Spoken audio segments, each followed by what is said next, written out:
ఆంధ్ర తెలంగాణలో తక్కువ ఫీజులతో high quality results ఇస్తున్న ఏకైక సంస్థ తిరుమల్ ఐఏఎస్ ఇన్స్టిట్యూట్. తిరుమల కల్తీ లడ్డు వివాదం పెద్దగా నడుస్తున్న వేళ చర్చకొచ్చిన మరో అంశం డిక్లరేషన్.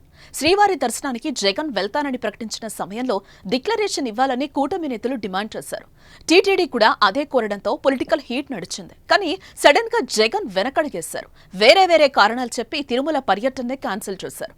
కానీ ఆ రోజు జగన్ చెయ్యలేని పని నేడు పవన్ చేసి చూపారు.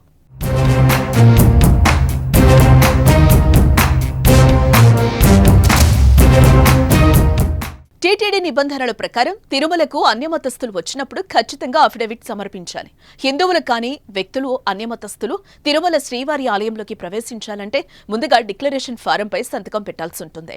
తాను వేరే మతానికి సంబంధించిన వ్యక్తినని, అయినా శ్రీ వెంకటేశ్వర స్వామిపై నమ్మకం, గౌరవం ఉన్నందున తనను దర్శనానికి అనుమతించాలని కోరుతూ వివరాలు పొందుపరిచి సంతకం చేయాల్సి ఉంటుంది. అందుకే జగన్ క్రిస్టియన్ అని డిక్లరేషన్ సంతకం చేయాలని టీడీపీ, బీజేపీ, జనసేన నేతలు కోరారు. కానీ తిరుమల పర్యటనకు వెళ్లని జగన్ తన మతం మానవత్వమని, అన్ని మతాలు కొలుస్తానని చెప్పి ఆ వివాదానికి ఫుల్ స్టాప్ పెట్టేశారు.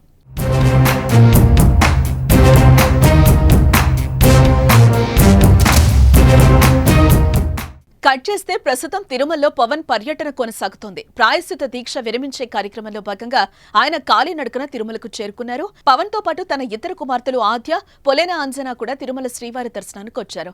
అయితే చిన్న కుమార్తె పొలెన తిరుమల శ్రీవారి దర్శనానికి టీటీడీకి డిక్లరేషన్ ఇచ్చారు. టీటీడీ ఉద్యోగులు తీసుకొచ్చిన డిక్లరేషన్ పత్రాలపై సంతకాలు చేశారు.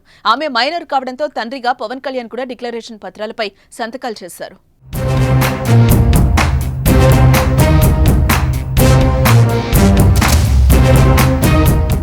పవన్ భార్య అన్నా లెజినవ క్రిస్టియన్ కావడంతో కుమార్తె పొలెనాతో పవన్ డిక్లరేషన్ ఇప్పించారు. తను వేరే మతానికి సంబంధించిన వ్యక్తినని, ఆయన శ్రీ వెంకటేశ్వర స్వామిపై నమ్మకం, గౌరవం ఉన్నందున తనను దర్శనానికి అనుమతించాలని కోరుతూ వివరాలు పొందుపరిచి డిక్లరేషన్ ఇచ్చారు.